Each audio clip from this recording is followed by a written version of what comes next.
In ancient times in Israel, when judges governed the nation, the people lived in cycles of obedience to God, disobedience, oppression by enemies, and cries for deliverance. It was a turbulent period, marked by instability and trials. The book of Judges tells us, Judges 6:1 says, "The Israelites did evil in the eyes of the Lord, and for 7 years he gave them into the hands of the Midianites." The Midianite oppression was cruel. They invaded the lands of Israel like a plague of locusts, destroying crops and taking livestock. God's people, once prosperous, now hid in caves and mountains, fearing for their lives and sustenance. In the midst of this chaos, we find Gideon, an apparently ordinary young man, but destined for an extraordinary mission. Judges 6:11 presents the scene. The angel of the Lord came and sat down under the oak in Ophrah that belonged to Joash the Abiezrite, where his son Gideon was threshing wheat in a winepress to keep it from the Midianites. Imagine the scene. Gideon, crouched in a place meant for producing wine, desperately trying to save some wheat for his family to survive. Fear and uncertainty hung in the air like a dense fog. It was in this moment of apparent weakness that the improbable happened. Judges 6:12 states, "When the angel of the Lord appeared to Gideon, he said, 'The Lord is with you, mighty warrior.'" Mighty warrior? Gideon must have looked around, thinking the angel was talking to someone else. His response reveals his disbelief and frustration. Judges 6:13 tells us, "Pardon me, my lord," Gideon replied, "but if the Lord is with us, why has all this happened to us? Where are all his wonders that our ancestors told us about when they said, 'Did not the Lord bring us up out of Egypt?' But now the Lord has abandoned us and given us into the hand of Midian." Gideon's response echoes the feelings of many of us when facing adversity. Where is God in the midst of suffering? Why do bad things happen if he is with us? But the angel did not come to debate theology. He came with a mission. Judges 6:14 continues, "The Lord turned to him and said, 'Go in the strength you have and save Israel out of Midian's hand. Am I not sending you?'" Gideon, still in disbelief, tries to excuse himself. He sees himself as the least in his family, which in turn is the least in his tribe. How could he be the chosen one for such a grand task? Judges 6:16 shows us, "Pardon me, Lord," Gideon replied, "but how can I save Israel? My clan is the weakest in Manasseh, and I am the least in my family." The Lord answered, "I will be with you, and you will strike down all the Midianites, leaving none alive." God's promise is clear and powerful. It doesn't depend on Gideon's strength, but on the presence and power of God himself. Still hesitant, Gideon asks for a sign. He prepares an offering, meat from a goat and unleavened bread. The angel of the Lord then performs something extraordinary. Judges 6:21 tells us, "With the tip of the staff that was in his hand, the angel of the Lord touched the meat and the unleavened bread. Fire flared from the rock, consuming the meat and the bread, and the angel of the Lord disappeared." At that moment, the reality of the divine presence hit Gideon with full force. The text tells us in Judges 6:22-23, "When Gideon realized that it was the angel of the Lord, he exclaimed, 'Alas, sovereign Lord, I have seen the angel of the Lord face to face.' But the Lord said to him, 'Peace, do not be afraid. You are not going to die.'" The improbable calling was sealed. Gideon, the least of the least, had been chosen by God for a mission that would change the course of Israel's history. His journey of transformation, from a fearful man hiding in a winepress to a fearless leader of a nation, was just beginning. Gideon built an altar to the Lord there and called it "The Lord is Peace." That place in Ophrah, which had once been a symbol of fear and scarcity, became a memorial of the transformative encounter between a powerful God and an ordinary man. The call of God to Gideon was clear, but the young warrior still struggled with his insecurities. Although he had raised an altar to the Lord, naming it "The Lord is Peace," Gideon needed more assurances before leading Israel against the Midianites. The narrative continues in Judges 6:36-37, where we read, "Gideon said to God, 'If you will save Israel by my hand, as you have promised, look, I will place a wool fleece on the threshing floor. If there is dew only on the fleece, and all the ground is dry, then I will know that you will save Israel by my hand, as you said.'" This request from Gideon reveals his persistent hesitation. He sought a tangible sign, something he could see and touch to confirm God's will.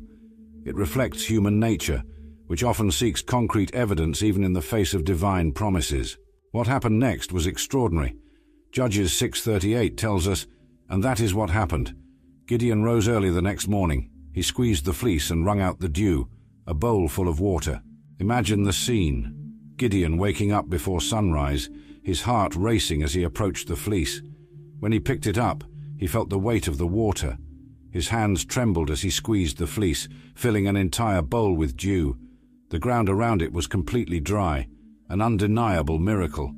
But the story doesn't end there. Gideon, still not entirely convinced, makes an even bolder request. Judges 6:39, 40 states, "Then Gideon said to God, 'Do not be angry with me. Let me make just one more request.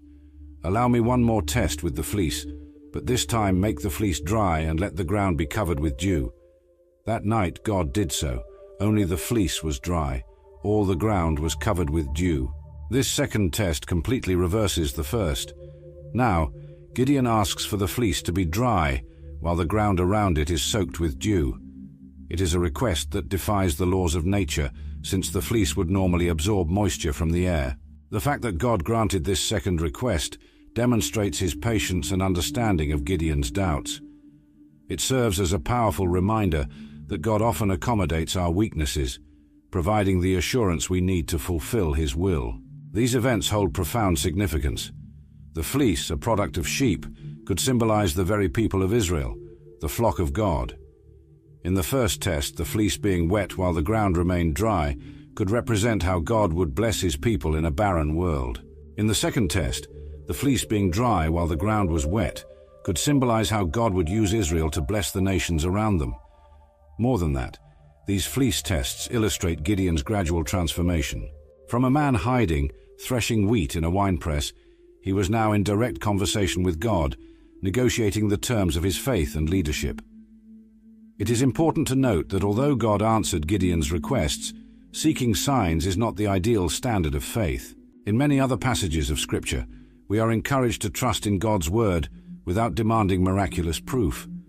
However, at this crucial moment in Israel's history, God, in his grace, chose to strengthen Gideon's faith through these tangible signs. The fleece test marks a turning point in Gideon's narrative.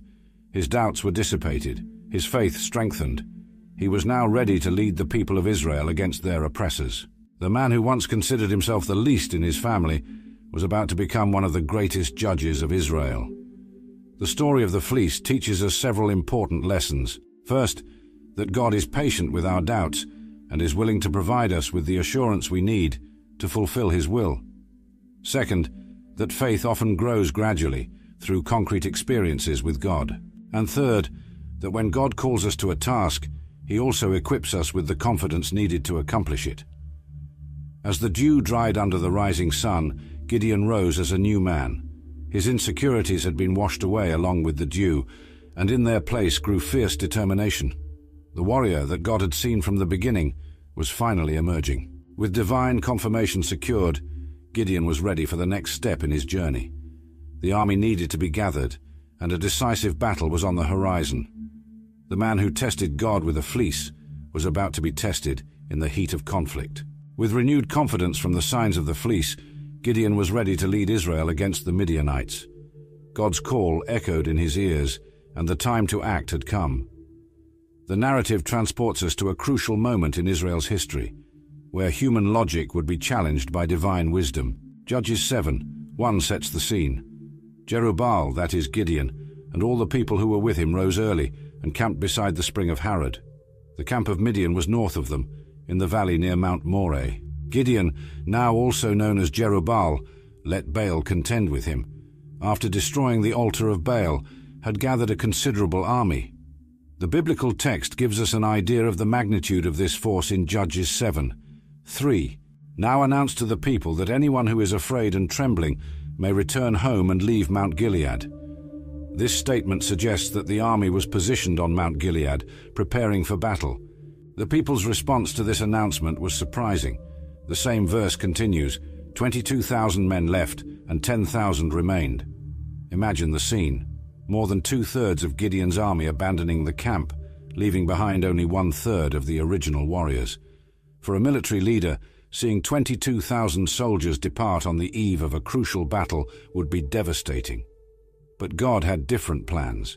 Instead of lamenting the loss of so many warriors, the Lord surprises Gideon with a shocking declaration. Judges 7:4 reports, "But the Lord said to Gideon, 'There are still too many men.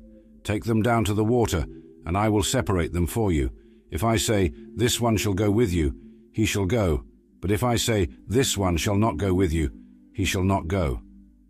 This divine instruction challenges all military logic. The Midianites and their allies were a formidable force. Judges 7:12 describes, "The Midianites, the Amalekites, and all the other eastern peoples had settled in the valley. They were numerous as locusts. Their camels could no more be counted than the sand on the seashore." Faced with such a vast enemy, the common strategy would be to gather as many warriors as possible. But God had other plans.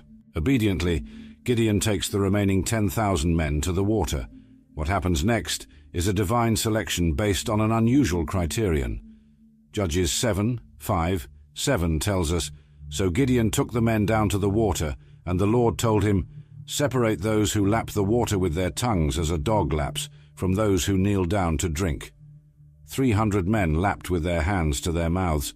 All the rest knelt down to drink. The Lord said to Gideon, 'With the 300 men that lapped, I will save you and give the Midianites into your hands.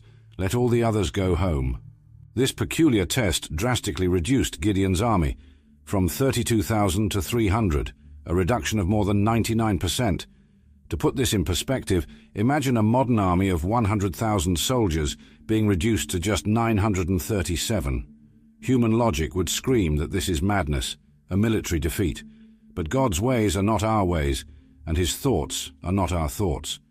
This drastic reduction had a clear purpose, expressed in Judges 7:2. The Lord said to Gideon, "You have too many men for me to deliver Midian into their hands, in order that Israel may not boast against me that her own strength has saved her." God was teaching a powerful lesson, not only to Gideon, but to the entire people of Israel and to all future generations. Victory would not come through the strength of numbers or military skill, but through the power of God. This truth would echo through the centuries, finding its fullest expression in the New Testament, where the Apostle Paul writes in 2 Corinthians 12:9, "My grace is sufficient for you, for my power is made perfect in weakness." The selection of the 300 warriors, based on how they drank water, may seem arbitrary at first glance, but it may have a deeper meaning. Those who lapped the water like dogs, remaining alert and vigilant, could represent the most prepared and attentive warriors.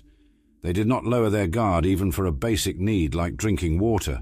This quality would be crucial in the battle to come. Moreover, the number 300 has significance in biblical history. It was with 318 men that Abraham rescued Lot in Genesis 14. It was also with 300 men that Samson defeated the Philistines in Judges 15. God was once again demonstrating that he can accomplish great deeds with small numbers. Imagine the mixed feelings in the Israelite camp that night. 9,700 warriors returning to their homes, perhaps relieved to escape battle, but also ashamed for not being chosen. And the 300 who remained? They must have felt a mix of honor at being selected and fear at the seemingly impossible task ahead. As for Gideon, this was the ultimate test of his newly strengthened faith. He had asked God for signs with the fleece, and God had answered. Now God was asking Gideon for a sign of his trust, leading a tiny army against a formidable force.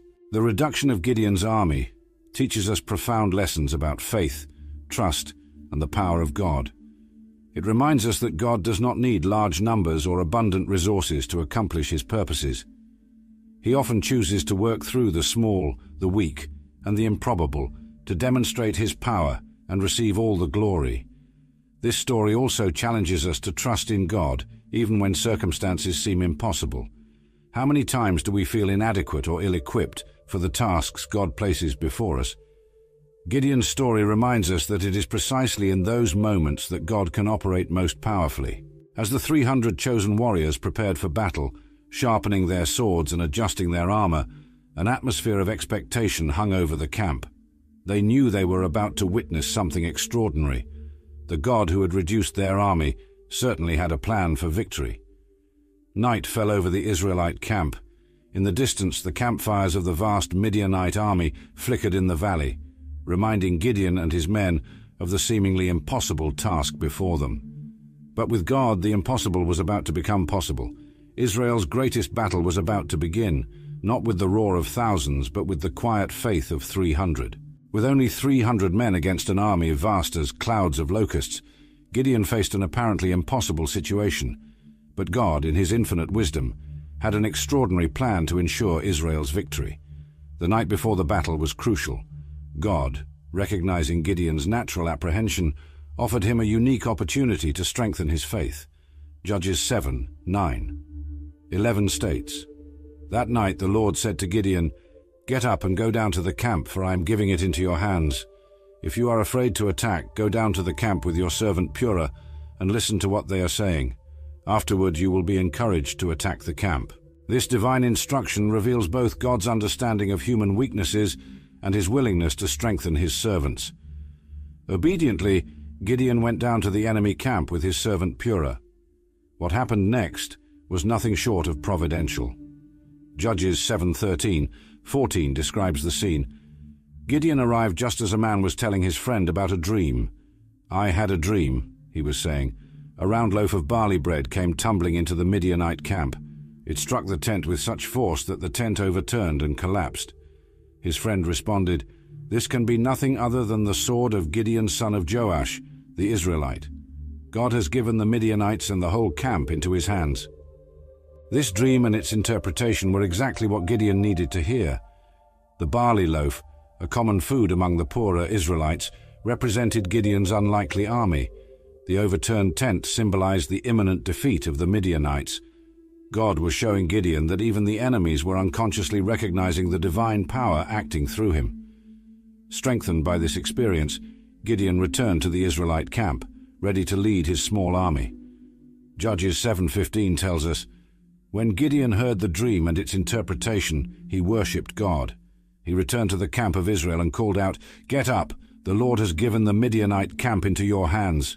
Now, with renewed faith, Gideon was ready to implement the divine strategy. And what an unusual strategy it was.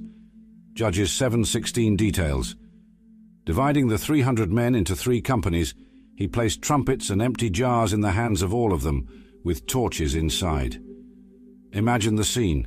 300 men, each carrying a trumpet in one hand and a jar with a torch hidden in the other. It was not the conventional armament one would expect from an army about to face a vastly superior force. Gideon then instructed his men, as we read in Judges 7:17-18. "Watch me," he told them. "Follow my lead. When I get to the edge of the camp, do exactly as I do. When I and all who are with me blow our trumpets, then from all around the camp, blow yours and shout, 'For the Lord and for Gideon.'" The strategy was simple, yet brilliant in its psychological effectiveness. The plan was to create the illusion of a much larger army, taking advantage of the darkness of night and the element of surprise. Judges 7:19-20 describes the attack. Gideon and the 100 men with him reached the edge of the camp at the beginning of the middle watch, just after they had changed the guard. They blew their trumpets and broke the jars that were in their hands. The 3 companies blew the trumpets and smashed the jars, grasping the torches in their left hands and holding in their right hands the trumpets they were to blow. They shouted, "A sword for the Lord and for Gideon." The effect was immediate and devastating. Judges 7:21, 22 reports, "Each man stood in his place around the camp, and all the Midianites ran, crying out as they fled. When the 300 trumpets sounded, the Lord caused the men throughout the camp to turn on each other with their swords. The army fled to Beth Shittah towards Zererah, as far as the border of Abel-Meholah near Tabbath. The confusion in the Midianite camp was total. The sudden sound of 300 trumpets, the brightness of 300 torches emerging from the darkness, and the battle cry echoing from all sides created the illusion of a massive army attacking from all directions. In their panic, the Midianites began to fight among themselves, unable to distinguish friend from foe in the darkness and chaos. This divine strategy demonstrates several important truths. First, it shows that God often uses unusual methods to achieve his purposes. The weapons of victory were not swords or spears, but trumpets, jars, and torches. Second, it highlights the importance of obedience. Gideon and his men followed God's instructions to the letter, even when they seemed strange or illogical. Their faithfulness was rewarded with a miraculous victory. Third, it illustrates the power of faith in action. The 300 men had to believe that the plan would work, exposing themselves to danger by breaking their jars and revealing their positions with the torches. Finally, it demonstrates that when God is in control, even the smallest forces can overcome the greatest challenges. The victory did not come through Israel's military strength, but through the power of God working through his obedient people. As the Midianites fled in panic, Gideon and his men remained in their positions, witnessing the incredible divine intervention. The battle was won, but the pursuit of the fleeing enemies was just beginning. The Israelite army, which had watched from a distance, would now join the hunt, completing the victory that God had so miraculously initiated. Gideon, now fully confident in the power of God, led an unrelenting pursuit of the retreating enemies. This phase of the campaign would reveal not only Gideon's determination, but also the internal challenges that Israel would face even amidst victory. Judges 7:23-24 shows us how the pursuit began. The Israelites from Naphtali, Asher, and all of Manasseh were called out, and they went in pursuit of the Midianites. Gideon sent messengers throughout the hills of Ephraim, saying, "Come down to attack the Midianites and seize the waters of the Jordan ahead of them, as far as Beth-barah." This call demonstrates Gideon's strategic leadership. He not only pursued the enemy, but also mobilized additional forces to cut off the Midianites' escape route. The response was immediate, as we see in the continuation of verse 24. So all the Ephraimites were called out and took the waters of the Jordan as far as Beth-barah. Gideon's strategy proved effective, Judges 7:25 reports. They also captured 2 Midianite leaders, Oreb and Zeb. They killed Oreb at the rock of Oreb, and Zeb at the winepress of Zeb. They pursued the Midianites and brought the heads of Oreb and Zeb to Gideon, who was on the other side of the Jordan. The capture and execution of these Midianite leaders was a significant blow against the enemy. However, this victory also brought to light internal tensions among the tribes of Israel. Judges 8:1 shows us the beginning of this conflict. The Ephraimites asked Gideon, "Why have you treated us like this? Why didn't you call us when you went to fight Midian?" And they criticized him sharply. This reaction from the Ephraimites reveals the tribal pride and desire for recognition that often threatened Israel's unity. They felt excluded from the glory of the initial victory, even though they had played a crucial role in capturing the enemy leaders. Gideon's response demonstrates his diplomatic wisdom, Judges 8:2-3 records. But he answered them, "What have I accomplished compared to you? Aren't the gleanings of Ephraim better than the full grape harvest of Abiezer? God gave Oreb and Zeb, the Midianite leaders, into your hands. What was I able to do compared to you?" At this, their resentment against him subsided. With this skillful response, Gideon managed to calm the Ephraimites, valuing their contribution and downplaying his own achievements. This ability to handle internal conflicts would be crucial for maintaining Israel's unity during and after the campaign. Meanwhile, the pursuit of the Midianite kings continued. Judges 8:4-5 gives us a sense of the intensity of this pursuit. Gideon and his 300 men, exhausted yet still pursuing the enemy, came to the Jordan and crossed it. He said to the men of Succoth, "Give some bread to my troops, they are worn out, and I'm still pursuing Zebah and Zalmunna, the kings of Midian." This request from Gideon reveals both the determination of his small army and the difficulties they faced. They were exhausted, but persisted in the pursuit, demonstrating remarkable dedication to their mission. However, the response from the men of Succoth was surprisingly negative. Judges 8:6 records, "But the officials of Succoth said, 'Are Zebah and Zalmunna already in your hands that we should give bread to your troops?'" This refusal not only demonstrated a lack of solidarity, but also a lack of faith in Gideon's ability to complete his mission. Gideon's response was harsh and prophetic. Judges 8:7 tells us, "Then Gideon said, 'Very well, when the Lord has given Zebah and Zalmunna into my hands, I will tear your flesh with desert thorns and briars.'" Gideon faced a similar reception in Penuel, as we see in Judges 8:8-9. From there he went up to Penuel and made the same request, but they answered as the men of Succoth had. So he said to the men of Penuel, "When I return victorious, I will tear down this tower. These interactions reveal the political and social complexities that Gideon had to navigate, even amidst his military campaign. Not everyone in Israel was united in support of his mission, and some even showed open hostility or skepticism. Despite these setbacks, Gideon and his men persisted in their pursuit. Judges 8:10-12 gives us the outcome of this chase. Zebah and Zalmunna were in Karkor, with a force of about 15,000 men. All that remained of the armies of the eastern peoples, 120,000 swordsmen had fallen. Gideon made a surprise attack against the army by the route of the nomads, east of Nobah and Jogbehah, and he routed the army. Zebah and Zalmunna, the two Midianite kings, fled, but he pursued them and captured them, routing the entire army. The capture of these kings marked the effective end of the Midianite threat. However, Gideon still had accounts to settle with those who had refused to help him. Judges 8:13-17 describes how he fulfilled his promises to Succoth and Penuel. Gideon, son of Joash, returned from the battle by the ascent of Heres.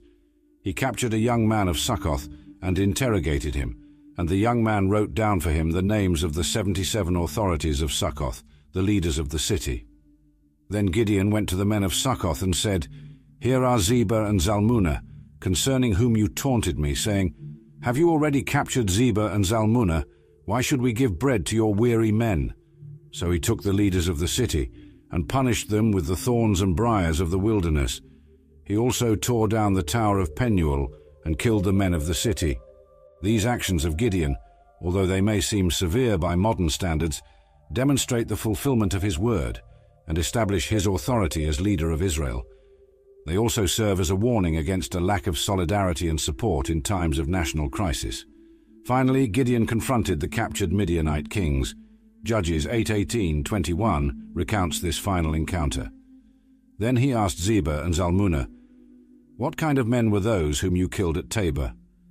"Men like you," they answered, "each one with the bearing of a prince." Gideon replied, "Those men were my brothers, the sons of my mother. As surely as the Lord lives, if you had spared them, I would not kill you." He said to Jether, his oldest son, "Draw your sword and kill them." But Jether did not draw his sword, because he was afraid, being still a boy. Zebah and Zalmunna said, "Get up yourself and kill us, for as the man is, so is his strength." So Gideon arose and killed them, and he took the ornaments off the necks of their camels. This final episode of the pursuit reveals several aspects of Gideon's character. His determination to avenge his brothers shows his sense of justice and familial loyalty. The hesitation of his son Jether and Gideon's subsequent action demonstrate his strength and resolve as a leader. With the death of Zebah and Zalmunna, Gideon's campaign against the Midianites came to an end. Israel was free from its oppressors, and Gideon emerged as a powerful and respected leader. However, the consequences of this victory and Gideon's subsequent decisions would have a lasting impact on the history of Israel, as we will see in the next chapter of his life. After the decisive victory over the Midianites, Gideon found himself in a position of great respect and authority in Israel. His legacy, however, would be marked by a mix of triumph and tragedy, faithfulness and failure. The people, impressed with his leadership, made a surprising proposal. Judges 8:22 states, "The Israelites said to Gideon, 'Rule over us you, your son and your grandson, because you have saved us from the hand of Midian.'" This offer reflected the people's desire for strong, centralized leadership, foreshadowing the future monarchy of Israel. However, Gideon's response demonstrated his understanding of the true king of Israel. Judges 8:23 records his reply. But Gideon told them, "I will not rule over you, nor will my son rule over you. The Lord will rule over you." This declaration by Gideon was a powerful testimony of his faith and understanding of God's role as the true leader of Israel. He recognized that his victory was not the result of his own strength or skill, but of God's power. However, Gideon's subsequent actions revealed a complexity in his character. Judges 8:24-27 narrates an intriguing episode. He continued, "I do have one request of you. Give me each of you an earring from your share of the plunder." It was the custom of the Ishmaelites to wear gold earrings. They answered, "We'll be glad to give them." So they spread out a garment, and each man threw a ring from his plunder into it. The weight of the gold earrings he asked for came to about 25 pounds, not counting the ornamental pendants, the purple garments worn by the kings of Midian, or the chains that were on the camels' necks. Gideon made the gold into an ephod, which he placed in his hometown, Ophrah. All Israel prostituted themselves by worshipping it there, and it became a snare to Gideon and his family. This episode reveals a significant flaw in Gideon's judgment. Although his intention may not have been to establish an idolatrous cult, his actions led the people to a form of misplaced worship. The ephod, priestly garment he created, became an object of improper veneration, diverting the people from true worship of God. Despite this mistake, the immediate impact of Gideon's leadership was positive for Israel. Judges 8:28 tells us, "Thus Midian was subdued before the Israelites and did not raise its head again. During Gideon's lifetime, the land had peace for 40 years. These 40 years of peace were a testimony to the effectiveness of Gideon's leadership and God's blessing upon Israel when the people turned to him. However, the narrative also reveals that the seeds of future problems were being sown. Judges 8:30-31 gives us a glimpse into Gideon's personal life. Gideon had 70 sons born to him, for he had many wives. His concubine, who lived in Shechem, also bore him a son, whom he named Abimelech. This description of Gideon's family, particularly the mention of his many wives and a concubine, suggests that he may have adopted practices more associated with the kings of neighboring nations than with a theocratic leader of Israel. The specific mention of Abimelech is significant, for he would come to play a tragic role in the subsequent history of Israel. The end of Gideon's life is summarized in Judges 8:32.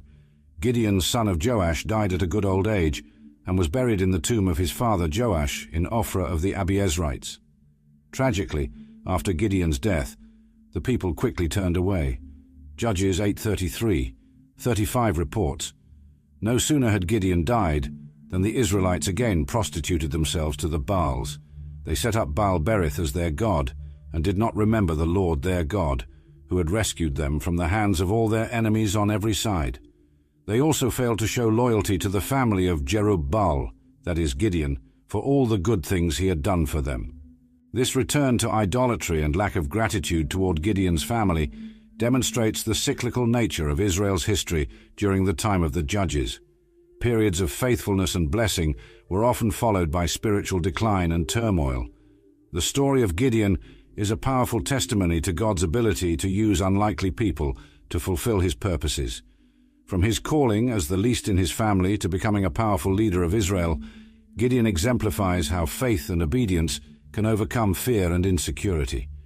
Gideon's life challenges us to trust in God, even when circumstances seem impossible.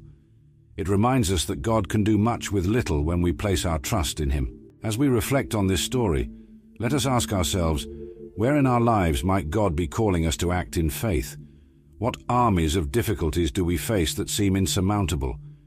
How can we, like Gideon, move forward in obedience, trusting not in our own strength but in God's power? The story of Gideon remains relevant today, reminding us that God is still in the business of transforming ordinary people into extraordinary instruments of his will. May we, like Gideon, respond to God's call with faith and obedience, ready to be used by him in ways we may never have imagined possible. If this story touched your heart, and you wish to learn more about the heroes of faith in the Bible, let the Word of God touch your heart, like a light guiding you through the darkest moments. Every step in faith is a journey filled with hope. We are never alone on this path, for He is always by our side. Open your heart and let His love transform you, helping you spread that light to those around you. Be sure to subscribe to our channel and turn on notifications. Together we can let the Word of God touch your heart, like a light guiding you through the darkest moments. Every step in faith is a journey filled with hope. We are never alone on this path, for He is always by our side. Open your heart and let His love transform you, helping you spread that light to those around you. Explore the rich lessons that Scripture has to teach us and apply them to our daily lives.